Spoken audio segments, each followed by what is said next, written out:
Algunas aclaraciones previas.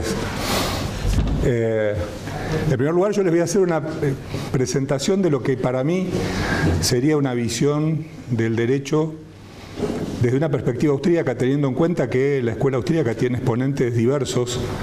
Hay algunos que defienden, por ejemplo, una posición liberal clásica o gobierno limitado, como Hayek, u otros autores anarquistas como Rothbard. Dentro de la escuela austríaca hay distintas posiciones, pero me parece que es posible sintetizar algunos principios que pueden ser de utilidad. Hago esta aclaración porque obviamente hay otras formas de ver el derecho que no necesariamente van a pasar por aquí, pero las podemos discutir, pero como en el panel anterior se hizo referencia a que hay otras formas de ver las cosas, obviamente que el derecho se puede ver de muchas maneras. La otra aclaración para Paco Capella: yo no soy epistemólogo, soy apenas un abogado, así que sepa disculpar algunas cuestiones. Y por el hecho de ser abogado y haber sido unos 25 años magistrado en Argentina, puedo decir sin parecer petulante que tal vez el punto de partida de una visión del derecho debería ser que sostener que el derecho es algo demasiado importante para dejarlo en manos de abogados y que precisamente habría que estudiarlo. Por eso les pido disculpas de antemano a los abogados en la sala, porque a lo mejor la posición que van a escuchar no es muy ortodoxa. Podemos discutir después más profundamente de derecho si quieren. Pero bueno, la idea para partir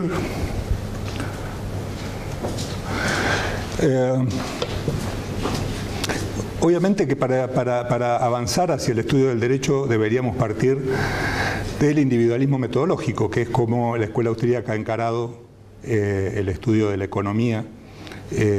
Y en este sentido, una primera postura que yo quisiera hacer es que para mí no debería distinguirse la aplicación de los principios de la praxeología y del individualismo metodológico que se utiliza para el estudio de la economía del estudio del derecho y otras ciencias sociales.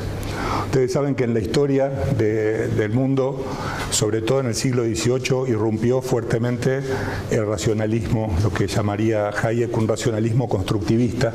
Esto es la idea de que se podía desde la razón elaborar ciencia o deducir ciencia desde la razón, y esto en términos de ciencias sociales fue muy fuerte, y sobre todo en derecho, ¿no? En el siglo XVIII en las cortes se competía a ver quién tenía el codificador que hacía códigos más extensos, y la idea era que uno podía deducir hasta los plazos para interponer una apelación desde el derecho natural y desde la lógica.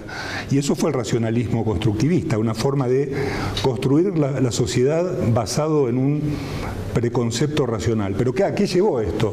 Esto llevó a que rápidamente las ciencias sociales empezaran a dividir a su vez en distintas ciencias, y cada una empezara a elaborar principios diferentes, y muchas veces empezaban a ser contradictorios entre sí. La economía fue para un lado, el derecho fue para otro, las ciencias políticas, la sociología, empezaron a irse cada una por su camino. Dentro de cada una de esas ciencias empezaron a aparecer ramas. Cuando yo estudiaba abogacía hace muchísimos años, estudiaba 27 materias. Hoy los chicos estudian como 45, porque han aparecido en los últimos años un montón de ramas del derecho. Normalmente, abogados que ven un negocio para elaborar una nueva rama del derecho lo hacen, inmediatamente crean un set de nuevos principios que se aplican a esa rama del derecho, y ya tienen la posibilidad de escribir un tratado sobre derecho aeroespacial, por ejemplo. Eso es producto de una posición racionalista constructivista que se hizo fuerte en el siglo XVIII y que perdura hasta nuestros tiempos. Y esto se originó fuertemente en la Europa continental. Mientras que aquí, como les decía, los príncipes contrataban a los más grandes codificadores para elaborar sus códigos. En Inglaterra y especialmente en Escocia la visión de la Ilustración se veía de una manera muy distinta, sobre todo en el estudio del derecho. No había códigos, no había leyes, eran jueces resolviendo conflictos, aplicando ciertos principios que venían de la costumbre y después los precedentes. Una forma de ver la evolución de la ciencia jurídica totalmente opuesta a como se veía en el continente. Y entonces, recuerdan, por ejemplo, Hayek, que estudió economía y su intención era estudiar economía, en realidad tuvo que ir a la Facultad de Derecho para estudiar lo que se estudiaba de economía en aquella época en la Europa continental, y obtuvo un doctorado en Derecho y otras ciencias políticas, a pesar de lo que él quería, que lo que él quería era estudiar economía. Pero la única forma de entrarle a la economía era a través de la economía política, que era cómo el Estado regula el proceso económico, y eso se enseñaba en la Facultad de Derecho, no en una facultad de ciencias económicas. Y el punto que yo quiero ponerle, me parece que en esto la escuela austríaca ha marcado un cambio muy importante, es que posiblemente deberíamos volver a considerar a las ciencias sociales como una única ciencia, que es la ciencia de la interacción humana. Ustedes tienen la praxeología, la ciencia de la acción humana, tienen la cataláctica, la ciencia de los procesos de intercambio y del proceso de mercado. Ahora, ¿por qué limitar el estudio del proceso de mercado a las cuestiones de intercambio económico? El derecho está ahí adentro también. La teoría de las instituciones también están ahí. El mismo criterio de los mismos principios de la praxeología que nos permiten avanzar hacia el estudio de la economía, nos deberían permitir avanzar hacia un aspecto de esa relación humana que es el derecho. Si ustedes leen Economía y Sociedad, Max Weber, la primera página o la segunda tiene una definición de sociología que a mí siempre me pareció interesante. Más o menos dice la sociología es la ciencia de la interacción humana. Y en realidad uno podría pensar, llámenlo sociología o amplíen el concepto de cataláctica, que lo que nosotros necesitamos es volver a entender que el derecho está dentro de esta actividad, de esta interacción humana, y no es algo que está fuera o distinto de la economía o de la teoría de las instituciones. Y entonces, si nosotros partimos de esto, y tal vez adelantando, así como yo no quiero poner, tal vez lo discutiremos después, no quiero ni abrir una postura en favor de un gobierno limitado que tenga un Congreso que dicte leyes, ni una posición anarquista. Creo que ambas se pueden explicar desde el individualismo metodológico y que ambas están dentro de una noción de derecho que no tenga relación con el Estado. Puede existir Estado, pero el Estado no debería encargarse del derecho. Y el punto, por eso, para avanzar en esto, uno podría sostener que del mismo modo que la economía nos ha enseñado que los monopolios naturales o los privilegios o patentes distorsionan el mercado, la legislación distorsiona el derecho. El derecho no es la legislación y el derecho no es un producto del Estado. Esa es un poco la tesis de lo que yo quiero charlar esta tarde, y por eso podemos empezar repasando algunos postulados básicos de la praxeología, ¿no? Se habló muchísimo de esto hace 2 minutos, ¿no? Pero las personas actúan en forma voluntaria persiguiendo un propósito individual, siguiendo cursos de acción destinados a un fin. Persiguen los fines que consideran valiosos de acuerdo con sus propios códigos de valor.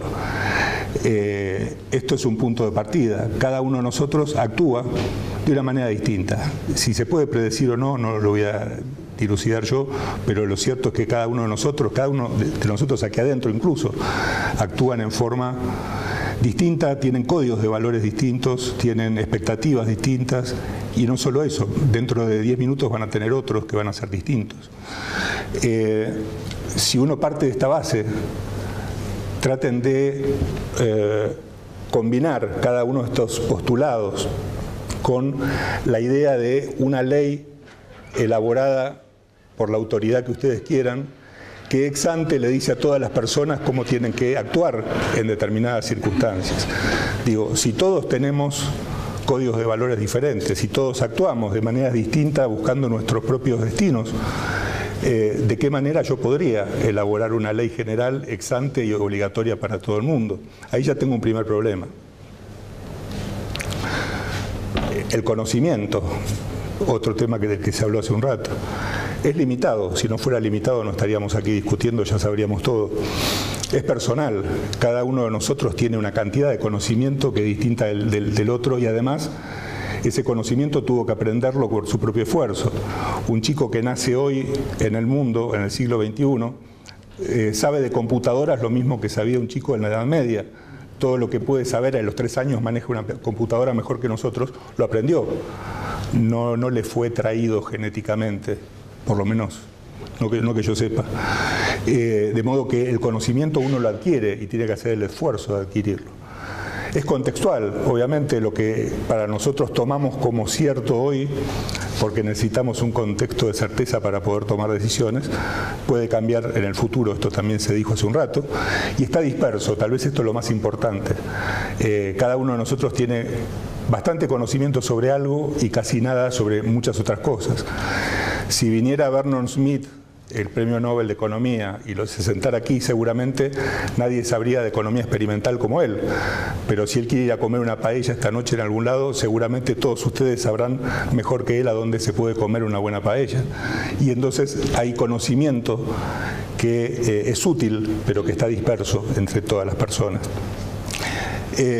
Obviamente, los recursos son limitados, el punto de partida del estudio de economía. Si los recursos fueran ilimitados no discutiríamos nada.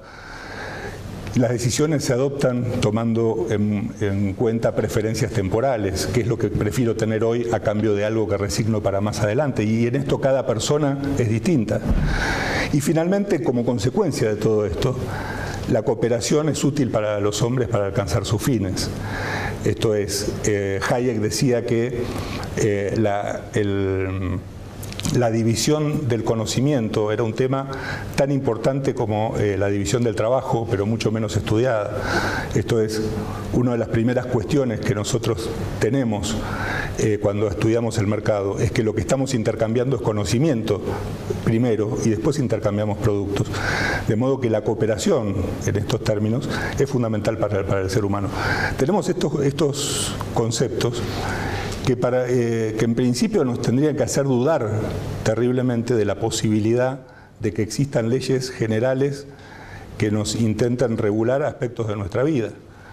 Más allá de que después intentemos distinguir entre cierto tipo de leyes que tratan de interferir en la vida privada de otro tipo de leyes de organización general, pero de todos modos, piensen que el legislador es una persona tan ignorante como nosotros en términos relativos, pero mucho más ignorante que nosotros en términos generales, porque él no sabe qué es lo que, digamos, nosotros sabemos mucho sobre cada una de nuestras preferencias, él no sabe nada sobre las preferencias de todos.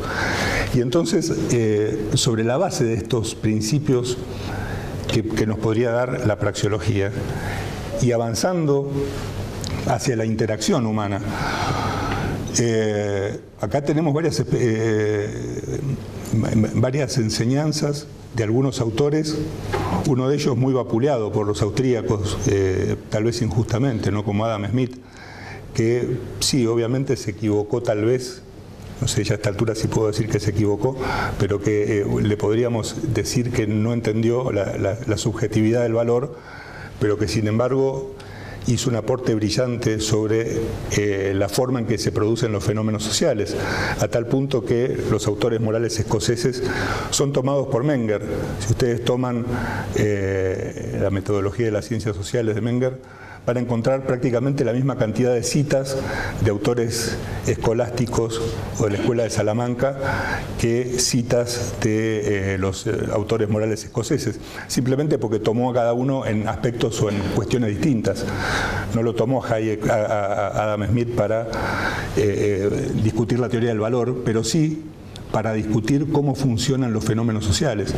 Hayek en el siglo XX tomó esas ideas, las refrescó y las estudió con mayor profundidad. Los fenómenos sociales son una sumatoria de decisiones particulares, es decir, si todos nosotros nos ponemos de acuerdo en algo, ese algo en lo que nos ponemos de acuerdo no es algo superior a nosotros, es en realidad una parte de decisión que cada uno de nosotros ha tomado. Una nación no es algo superior y distinto que un montón de personas individualmente entendidas. Se puede elaborar un concepto en abstracto de nación pretendiendo que es algo más, pero digamos, desde una visión de individualismo metodológico, el fenómeno social y la sociedad no es nada más que una sumatoria de decisiones particulares. Como explicó muy bien Hayek, los fenómenos sociales son fenómenos complejos. Y ustedes piensen que cuando un legislador hay alguna cuestión importante a discutir o un tema muy complejo, el legislador le va a decir, no, mire, esto es demasiado complejo como para dejarlo librado a la decisión de las personas o a la decisión del mercado. Alguna autoridad tiene que intervenir porque este es un fenómeno complejo. Hayek explica con muchísima claridad por qué, precisamente en los fenómenos complejos, ninguna autoridad puede intervenir. Porque un fenómeno es complejo porque es el producto de la decisión individual de muchísimas personas que tienen sus propios, sus propios incentivos, que tienen sus propias valoraciones, y precisamente por ser el producto de la decisión individual de muchísimas personas, ninguna autoridad puede develar los motivos por los cuales las personas actúan o cambian su forma de actuar. La sociedad es un proceso dinámico. Normalmente cuando un legislador sanciona una ley, saca una fotografía de la realidad actual y sobre esa fotografía elabora un marco regulatorio. Vamos a regular el mercado del azúcar, entonces vemos cuánta azúcar hay, qué precio tiene, cuántos productores, cuántos consumidores, y dictamos una ley regulatoria. El problema es que mañana la sociedad no es una fotografía, es una película. El cuadro de mañana y de pasado van a ser distintos al de hoy. Y entre otras cosas va a cambiar ese cuadro porque la gente, justamente por lo que dijimos al principio, va a adecuar su conducta para que la nueva ley no lo perjudique y, si es posible, para que la nueva ley lo beneficie. Esto es, la conducta que el legislador tuvo en cuenta cuando sancionó la ley va a ser modificada inmediatamente porque la gente no quiere verse perjudicada, sobre todo cuando son leyes que reparten privilegios. Otro principio que sí es fundamental para el estudio del derecho y que también tiene que ver con algo que se dijo antes, es la ponderación de las consecuencias no buscadas de los actos personales. Esto que los escoceses describieron bastante bien, y sobre todo Bernardo de Mandeville, el holandés, en el sentido de que muchas veces actuamos sin darnos cuenta de que estamos produciendo ciertos efectos respecto de otras personas, pero que esos efectos sí pueden ser evaluados a posteriori y que son tenidos en cuenta por otros, y que por lo tanto el planificador, cuando planifica una actividad, no va a saber cuáles serán las consecuencias o los efectos no deseados o no buscados de la ley que está sancionando. Yo puedo tener imagínense que yo tengo una casa y al lado de mi casa hay un terreno baldío. Ese terreno baldío, la gente tira la basura, se juntan ratas, obviamente eso me perjudica. El vecino no lo hace para perjudicarme, simplemente no va a construir nada ahí. Mi propiedad pierde valor. Mañana el vecino vende su terreno, viene otro, construye una hermosa mansión. Mi propiedad se valoriza. Él no construyó su mansión para beneficiarme a mí, la construyó por otro motivo. Esos efectos no deseados, que los economistas muchas veces llaman externalidades, son esenciales y son parte del proceso de mercado. Una gran diferencia entre la escuela austríaca y otras escuelas cuando analizan la relación entre el derecho y la economía es que para muchas escuelas económicas las externalidades son una falla del mercado, algo que debe ser eliminado de alguna manera o neutralizado, pero en realidad esas consecuencias no deseadas son parte del proceso de mercado, parte de la realidad, así funciona el mercado, y eventualmente individualmente las personas podrán buscar internalizar esas externalidades si es que esto es económicamente rentable. Y todo esto desemboca en la idea de Adam Smith del orden espontáneo, ¿no? La sociedad finalmente va elaborándose alrededor de un orden que, como decía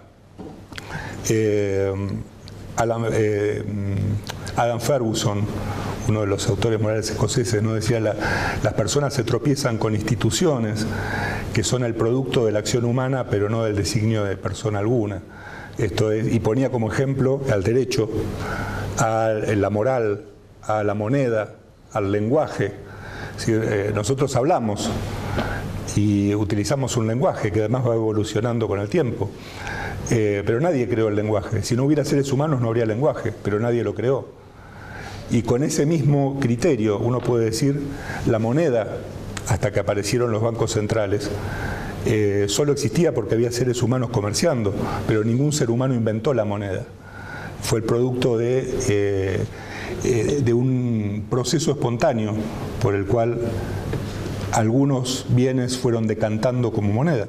Y lo mismo ocurre con el derecho. Obviamente Ferguson tenía en miras en aquella época el common law anglosajón, donde el derecho era el producto de decisiones judiciales que iban elaborando principios muy pequeños, que se iban modificando muy lentamente y que se basaban básicamente en costumbres, en máximas tomadas en algunos casos del derecho pretorio romano. Y poco a poco ese derecho iba evolucionando, no por el producto de ninguna autoridad en especial, sino por la acción de miles de personas o millones de personas litigando y miles de jueces resolviendo los litigios. Si esto es así, tenemos un problema con la visión del derecho como un orden jurídico preestablecido por alguna autoridad que intenta imponer reglas de conducta para la convivencia humana, porque sería bastante complicado saber qué autoridad las establece, qué reglas, cómo las cambia.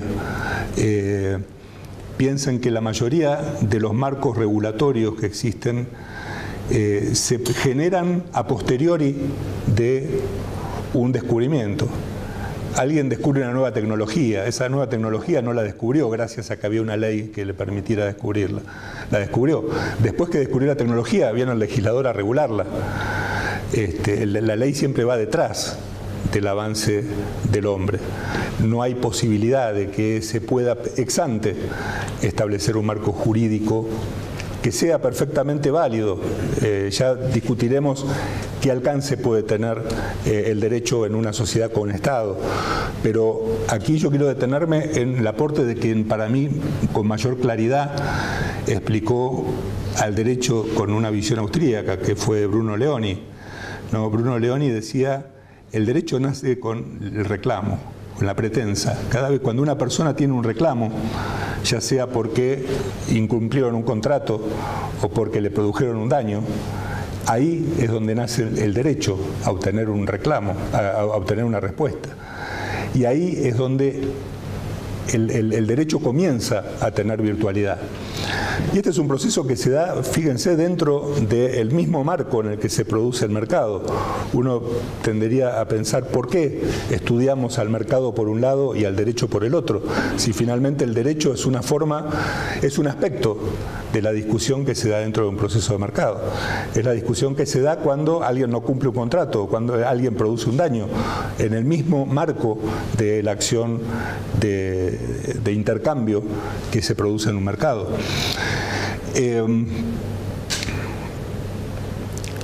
Y aquí Hayek explicaba algo con mucha claridad cuando, digamos, Hayek sostiene que las normas de convivencia, porque uno podría decir, bueno, si no existieran normas, ¿cómo sé yo cómo comportarme? ¿Cómo sé yo cuando estoy produciendo un perjuicio? ¿Cómo sé yo cuando estoy incumpliendo un contrato? ¿Qué marco de referencia voy a tener?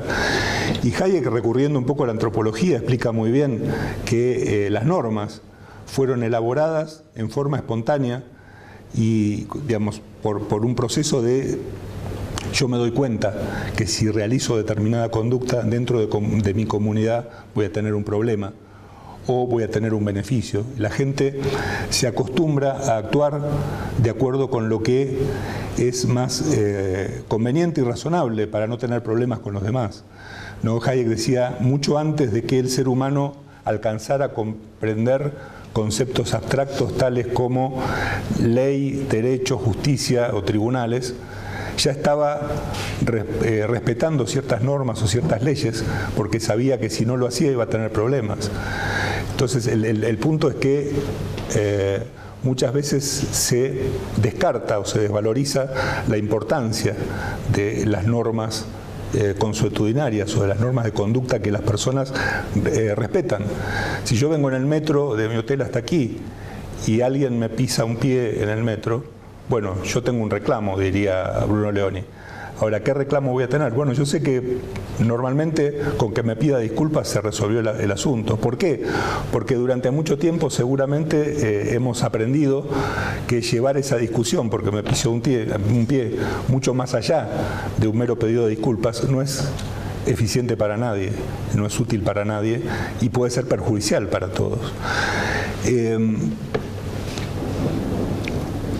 Y además, esto lleva a otro tema que también se habló hace un rato, que es que a partir de esta idea de que uno actúa libremente y el derecho nace cuando hay reclamaciones, es que surgen las instituciones destinadas a resolver problemas.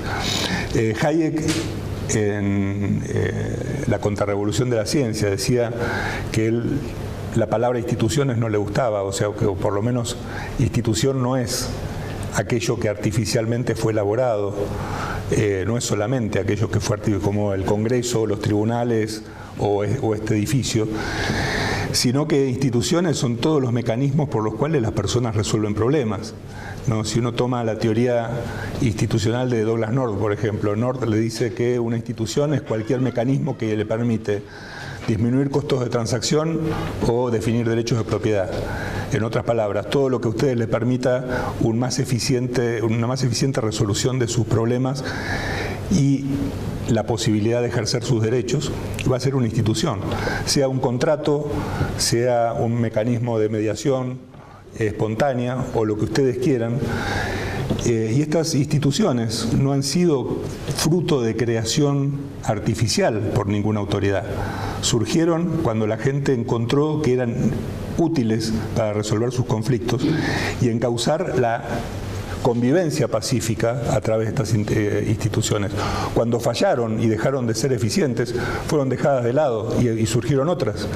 Pero el mundo se desarrolló fundamentalmente a partir de instituciones informales que surgieron espontáneamente, que evolucionaron, que en algunos casos tuvieron éxito y que tal vez cuando tuvieron éxito fueron formalizadas y convertidas en leyes. Muchos principios procesales, ni que hablar de instituciones del derecho comercial, son el producto del ensayo de error, interacción libre y voluntaria, y mucho tiempo después fueron puestos en algún código comercial porque fueron exitosas, y si no hubieran sido exitosas hubieran sido dejadas de lado. Por eso es que un poco la idea de hoy, tal vez podamos discutir sobre esto, es que un punto fundamental debería ser tener en cuenta que el derecho no debería ser identificado con una actividad del Estado. El derecho es algo que pasa por afuera del Estado y que está más emparentado, si ustedes quieren, con la cataláctica y con la interacción económica que con la decisión ex ante de una autoridad de organizar la forma en que ustedes tienen que vivir. Y en este sentido uno podría decir que la principal fuente de derechos es el contrato. David Hume decía en su momento que hay 3 leyes de la naturaleza a partir de las cuales se puede elaborar todo un sistema jurídico. O sea, y esas leyes son el respeto de la propiedad, la transmisión por consentimiento y el cumplimiento de los contratos.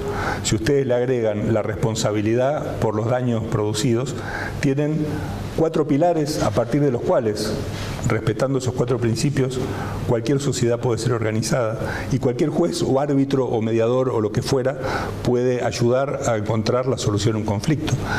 Y durante buena parte de la historia del mundo eso no lo hacía ninguna persona involucrada con el Estado.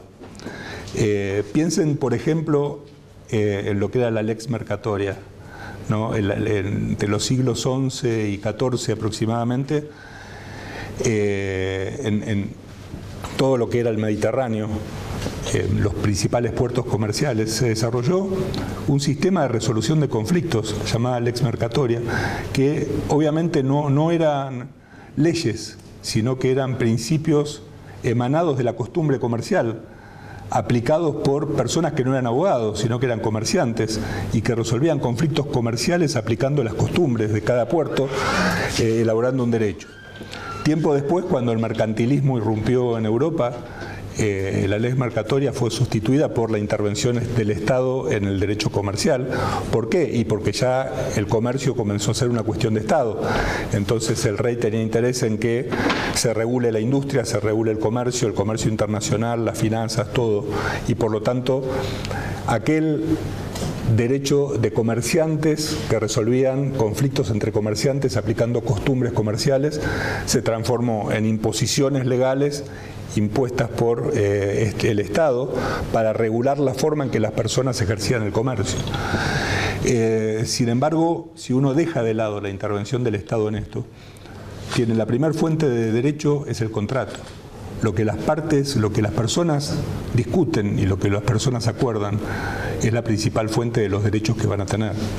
Las costumbres o normas sociales, esto de cómo responder frente a la otra parte de la responsabilidad que es la extracontractual, cómo responder a los daños, cómo responder a ciertos perjuicios que yo pueda sufrir otras personas y de qué manera. Las decisiones consensuadas de las partes, hoy hablábamos, ¿no?, de las mediaciones, etcétera. Si ustedes se ponen a pensar, posiblemente el 90% de los conflictos diarios que ustedes tienen los resuelven ni siquiera llamando a un mediador, hablan con la persona y se ponen de acuerdo. Si nosotros tuviéramos que ir a los tribunales cada vez que discutimos con alguien, viviríamos en los tribunales. El tema es que hay un mecanismo de decantación por el cual ustedes, por una cuestión hasta económica, el grueso de sus conflictos los resuelven hablando. Tal vez un pedazo de sus conflictos ya llamen a una persona para que medie y los ayude, y después irán a un árbitro o eventualmente irán a un juez o utilizarán la justicia para provocar algún arreglo posterior. Y finalmente, justamente recurrir a estos mecanismos de los que hablábamos, un árbitro, un mediador, formas de encontrar la solución a un conflicto cuando las partes no se ponen de acuerdo. Con estos elementos ustedes pueden definir todo un sistema de resolución de conflictos, que es lo que fundamentalmente el derecho es. Yo sé que los abogados me van a estar odiando ahora porque la filosofía del derecho es riquísima en un montón de aspectos y se han elaborado prácticamente todo tipo de teorías sobre lo que es el derecho. Pero en lo personal, y tal vez tomando algunas herramientas de la escuela austríaca, que es el objeto de esto, uno podría decir que finalmente el derecho es un mecanismo para resolver conflictos. La gente actúa libremente, intercambia, y cuando no se cumplen contratos o cuando se producen daños hay que resolver los conflictos. Y para eso, en principio, no hace falta que haya Estado. Se pueden encontrar mecanismos para resolver conflictos que no necesariamente pasen por un Estado. Y en todo caso, aun cuando hubiera un Estado, todo lo que involucra el ejercicio de los derechos, la acción, el contrato en sí mismo, el contenido de lo que uno discute, jamás debería ser regulado por la ley. Eso es una cuestión personal de las partes que contratan. Por eso es que uno podría concluir que, por lo menos en la visión austríaca que yo tengo, el derecho no es una creación estatal. Piensen ustedes que Hayek, que era posiblemente el pensador austríaco que, si ustedes quieren, más estatista, no sé, mucha gente hasta no lo considera austríaco, eso ya me parece un poco mal, pero el propio Hayek explicaba en Derecho a Legislación y Libertad que en Inglaterra, hasta el siglo XIX, el derecho no era regulado por ninguna ley. Lo que uno llama el derecho escrito, las leyes escritas en general, solo tenían por objeto lo que nosotros podríamos llamar el derecho administrativo, esto es la organización de los distintos oficinas del Estado y su relación con las personas, pero no se metía a decirles si ustedes pueden comprar o vender algo, si tienen que producir o no producir, de qué manera, qué hacer con su dinero, qué moneda utilizar para sus transacciones. Todo eso queda fuera de la posibilidad de regulación por parte de la ley. Entonces, uno podría decir que aún en una visión liberal clásica con reconocimiento de la existencia del Estado, de todos modos se puede concluir que el derecho no forma parte o no depende del Estado. El derecho es algo distinto que se elabora igual que el mercado por un proceso de interacción humana y que en todo caso en un contexto